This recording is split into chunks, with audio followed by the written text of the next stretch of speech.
ගොඩක් අය මේ මයික්‍රෝ වාහන කොහම ගොඩක් බයයි ගන්න. දැන් Panda කියලා දේ ලංකාවට එන්නේ නැහැ. ABS කොහම බ්‍රේක් ඔයිල් මාරු කරන්න නැතුව කාලේ ගත්ත දවස් ඉඳන් එක දිගට ඒ බ්‍රේක් ඔයිල් එකෙන්ම දුවනවා ගොඩක් අය. මේකේ වතුර ඉන්නේ කොහෙන්ද මේක දිරන්න පටන් ගන්න කියලා Panda ක්ලච් ප්ලේට් කියන එක ඇඩ්ජස්ට් කරන්න බෑ. Panda කාර් එකේ ගොඩක් සේෆ්ටි පැත්තෙන් සෑහෙන ඉඳලා තියෙනවා ඒගොල්ලෝ මේ නිෂ්පාදනය කරන කට්ටිය. මොකද සේෆ්ටි 5 star කියලා තමයි කියන්නේ. The Garage අද අපි ඇවිත් ඉන්නේ ගම්පහ බැලුම් මහරට. මයික්‍රෝ වාහන ගොඩක් අය මේ මයික්‍රෝ වාහන කොහම ගොඩක් බයයි ගන්න.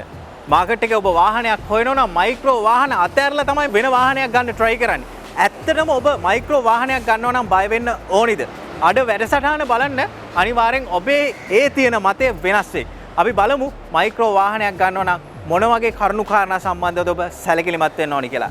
හරිද මේ ගැන කතා කරන්න මයිත් එක්ක එකතු වෙලා ඉන්නවා හසිදයි. හසිදයි මට කියන්නකෝ මේ දැන් මයික්‍රෝ වාහන කිව්වම මේ ගොඩක් අය වාහන ගන්න බයයි මාකට් එකක් නැහැ කියනවා. මොකක්ද හේතුව මේ මයික්‍රෝ වාහන වලට මිනිස්සු මෙච්චර බය වෙන්නේ ලංකාවේ මිනිස්සු? නෑ මෙහෙම මේ වාහනේට මාකට් එක නැති කරලා තියෙන ලංකාවේ මිනිස්සු තමයි අපේ ගොඩක් මොකද මේ ස්පෙයා පාර්ට් අඩුයි කියලා එතකොට තෙල් වැඩ කරන අඩුයි කියලා වගේ දේවල් වලින් සාමාන්‍ය මේකට අපි මහ දාදාගත්ත ආදේශක තියෙනවා සමහර අපි ගෙන්නන දේවල් තියෙනවා ඒ වගේ අපි මාකට් එක පුළුවන් තරම් ගොඩ ගන්න බලනවා දැන් සාමාන්‍ය Panda මාකට් එක ඒකේ Panda වාහනේ ඔක්කොම අර අයියෝ ඔක ජරාවක් කියන තැනට ඇවිල්ලා තියෙනවා නෑ දැන් මේක හොඳයි මේ Panda එක ගමු නේ තැනකට බහින්න උනත් පුළුවන් කියන තැනට අපි ගෙනල්ලා තියෙනවා Panda Modification වලින් repair වලින් හැමතැනකම අපි පුළුවන් තරම් උඩට ගිහින් තමයි හදන්නේ Panda කාර් එක.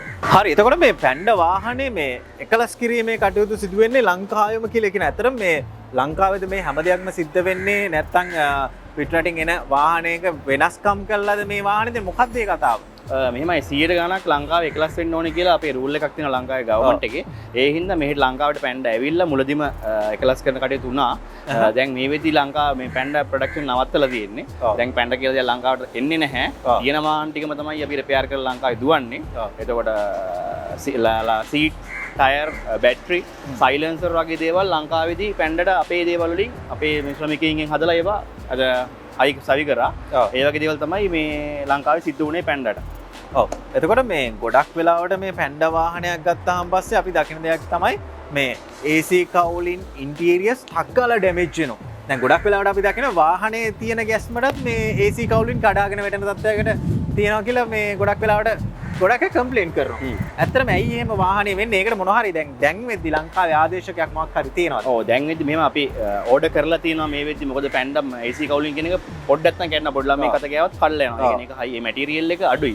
ඒ කියන්නේ හයිය මදි. ඒතකොට දැන් මේ වෙද්දි අපි ඕඩර් කරලා තියෙනවා AC කවුල වගේ. ඒ ටික ලංකාවට එනවා. ඒ අතරතුර අපේ ලංකාවේ ඉන්න ගොඩක් ඔය ඒක එකලස් කියන්නේ මේ කැඩිච්ච කෑල්ල ටික එකතු කරලා හදන අය ඉන්නවා. මට ඒගොල්ලෝ කෝල් එකක් දුන්නොත් ඒගොල්ලෝ සම්බන්ධ කරලා දෙන්න පුළුවන්.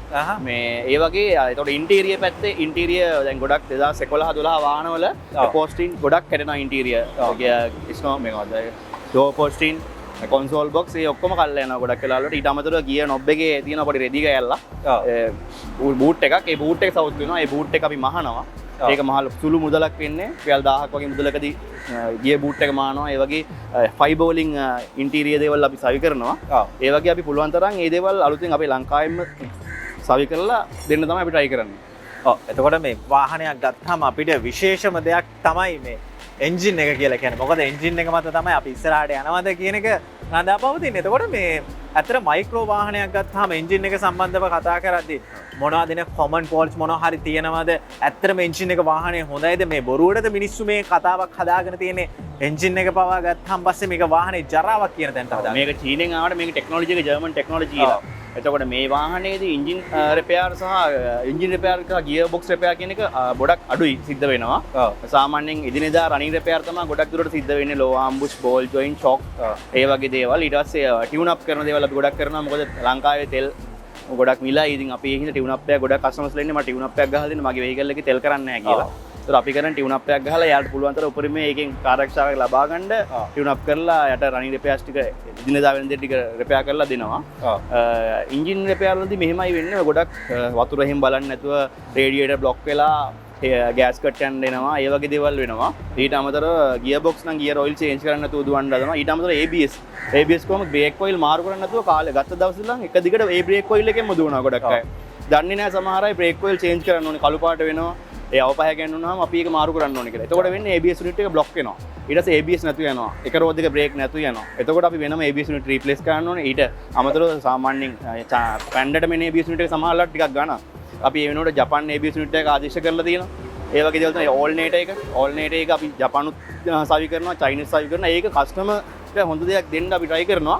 සමහරවිට කස්ටමර් ගේ දෙන මුදල් ඒ දේවලුත් බලලා තමයි අපි දේවල් කස්ටමර්ට ගැලපෙන විදිහට සවි කරලා දෙන්න බලන්නේ ටික.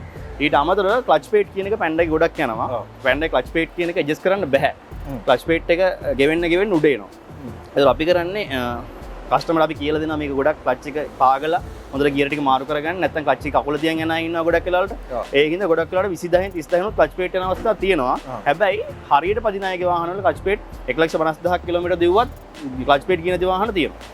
ඒ වගේ දේවල් තියෙනවා. යාර පදින විදිහ අනුව තමයි පැන්ඩගේ රිපෙයාරින් සිද්ධ වෙන්නේ කියලා මට කියන්න පුළුවන්. හරි. එතකොට මේ දැන් ක්ලච් ප්ලේට් එක ගියාට පස්සේ මොකක් හරි දීර්ඝකාලීනව මේකට විසඳුමක් තියනවද මොකක් හරි?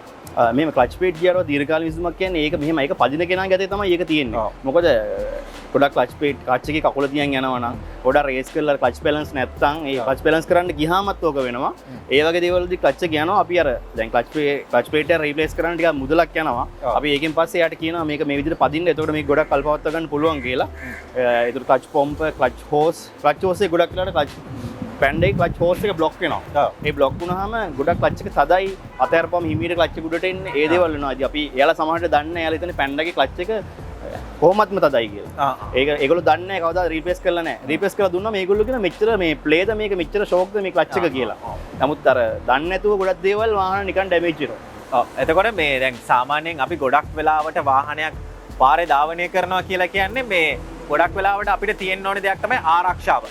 වාහනේ ආරක්ෂාව තියෙනවා නම් තමයි මේ අපේ යන කෙනාගේ ආරක්ෂාවත් සැලසෙන්නේ. ඇත්තටම මේ පැන්ඩා කාර් එක ගත්තාම පස්සේ අනික මාකට් එකේ ඒ රේන්ජ් එකේ තියෙන වාහනත් එක්ක බැලුවාම කොහොමද මේ ආරක්ෂාව තියෙන්නේ වාහනේ ගමන් කරන අයට? ඔව් පැන්ඩා කාර් එකේ ගොඩක් සේෆ්ටි පැත්තෙන් සෑහෙන ඉඳලා තියෙනවා ඒගොල්ලෝ මේ නිෂ්පාදනය කරන කට්ටිය. මොකද සේෆ්ටි 5 star කියලා තමයි කියන්නේ මේ පැන්ඩා කාර් එක.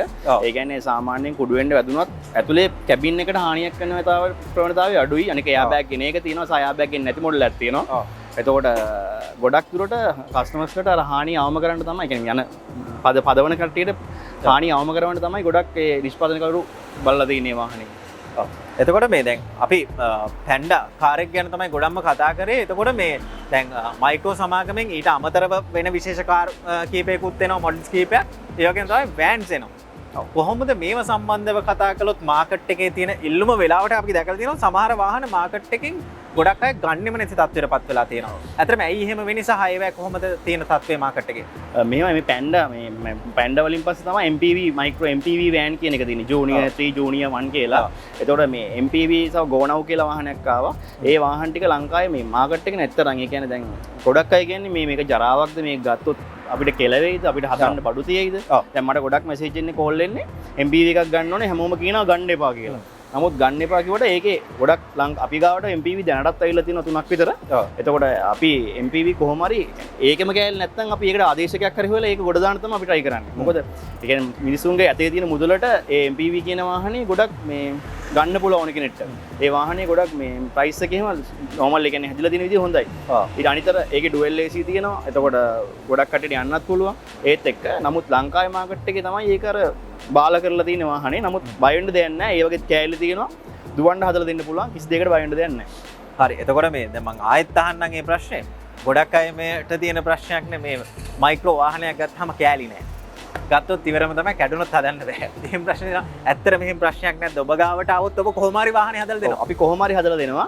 අපේ Facebook page එකට ගියාම මේකේ තියෙනවා අපි හදලා දුන්න අපි පොඩ්ඩක් මතක් කරමු. Modify කොල්ල කියලා Facebook page එක තියෙන්නේ. අපි ගිහිල්ලා බලන්න ඔයාලා ඒකේ කස්ටමර්ස්ලාගේ review තියෙනවා. ඔයාලා බලන්න පුළුවන් අපි හදලා දෙන විදිය සහ කස්ටමර්ත් එක්ක අපි ගනුදෙනු කරන විදිය.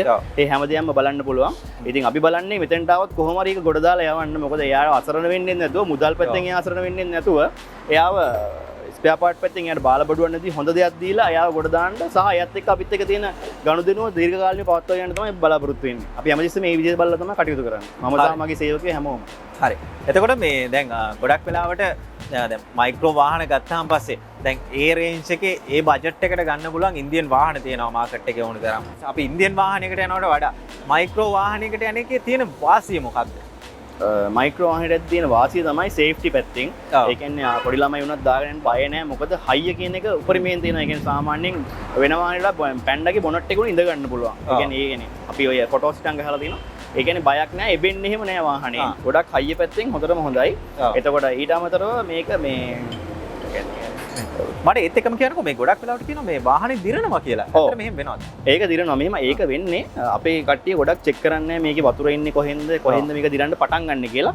ගොඩක් වෙලාවලට පැන්ඩාගේ පිටිපස්සේ ඩිකිය දිරන්න ගන්නවා. ඒ දිරන්න ගන්නේ පිටිපස්සේ ග්ලාස් එකේ තියෙන සරණීරු ඉන්චස් කියලා කියන්නේ අපි ඒ වගේ වතුර එන්න බලනවා. ඒක ලයිට් අස්සෙන් වතුර එන්න බලනවා සහ බෆර් එක අස්සෙන් පැතුලට වතුර එන්න බලනවා. ඒ දේවල් වලින් තමයි පිටිපස්සේ ඩිකියට වතුර ඇවිල්ලා ඒක එකතු වෙනවා. මොකද ඒක යන්න තැනක් නැති හින්දා ඊට පස්සේ ඒක දිරන්න ගන්නවා. ඒ හින්දා අපි කියන්නේ අපි අපිට කෝල් එකක් දීලා එන්න අපි ඒකට විසඳුමක් දෙනවා. අපි ඒක හදලා දෙනවා.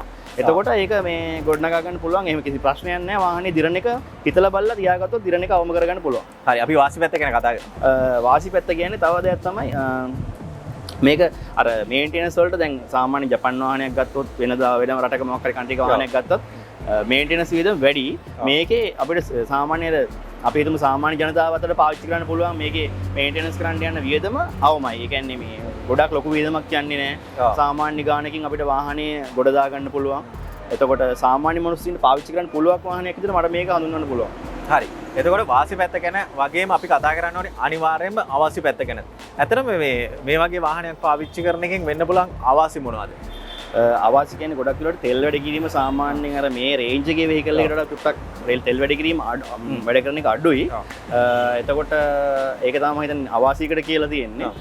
වෙනනම් මේ වාහනේ අර හැදිච්ච මතවලට අනුව ඒවන මතවලට අපි විරුද්ධ වැඩ කරලා තියෙනවා අපේ වාහනවල අපි කොහොම හරි ගොඩ කරන් තියෙනවා. ඇත්තටම බය වෙන්න ඕනේ නැහැ මයික්‍රෝ වාහනයක් පාවිච්චි කරලා. මයික්‍රෝ වාහනයක් පදින බය වෙන්න ඕනේ නැහැ. මටත් තියෙනවා එකක්. මමත් බය නැතුව තාම පදිනවා. කිසි දෙයකට බය වෙන්න දෙයක් නැහැ. හරියට පදිනවා නම් මේන්ටෙනන්ස් ටික හරියට කරනවා නම් වාහනේ ජපන් වාහනයක් වගේ යූස් කරන්න පුළුවන්.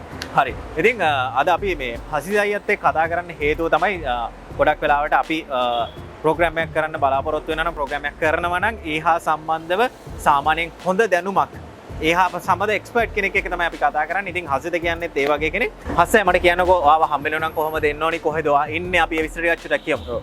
අපේ ගරාජ් එක තියෙන්නේ බැලුම්මහර ගම්පහ බැලුම්මහර නුවලකොරම් පාරේ. එතකොට අපිට කෝල් එකක් දීලා මගේ පේජ් එකට ගිහිල්ලා ඒකේ නම්බර් එක තියෙනවා. ඒකට ගිහිල්ලා අපේ බුකින් එකක් දාලා එන්න ඕනේ. මොකද අපොයින්ට්මන්ට් එකක් දාන්න නැතුවොත් මෙතන ගොඩාක් කට්ටිය දුරින් එනවා. අනුරාධපුරේ, යාපනයේ, කතරගම, සූරියව ගොඩක් තැන් වලින් එනවා. ඉතින් ඒ කට්ටියට එන ඒ දුරින් එන කට්ටියට අපිට මේ වැඩියෙන්ම මේ අවස්ථාව දෙනවා. මොකද ඒගොල්ලෝ දුරින් ඉන්නේ දවසින් ඔක්කොම ටික කරගෙන යන්න. දවස් දෙක තුනක් ඉන්නවා. සමහර අය ඉන්නවා දවස් දෙකක් ඉඳලත් වැඩේ කරගෙන යන්න වෙන අය. ඉතින් ඒ හින්දා අපිට කෝල් එකක් දාලා අපොයින්ට්මන්ට් එකක් දාගෙන එන එක තමයි මම නම් කියන්නේ හොඳම දේ කියලා. හරි. ඉතින් දුරකථන අංකයක් තියෙනවනේ කෝල් එකක් දීලා අපිට ඒ කටයුතු සිදු කරගැනීමේ හැකියාවක් තියෙනවා. ඉතින් අද අපි කතා කරේ මයික්‍රෝ වාහන සම්බන්ධව. ඉතින් අස්සයි බොහොම ස්තුතියි අද ගොඩක් අය බයෙන් හිටපු දෙයක්.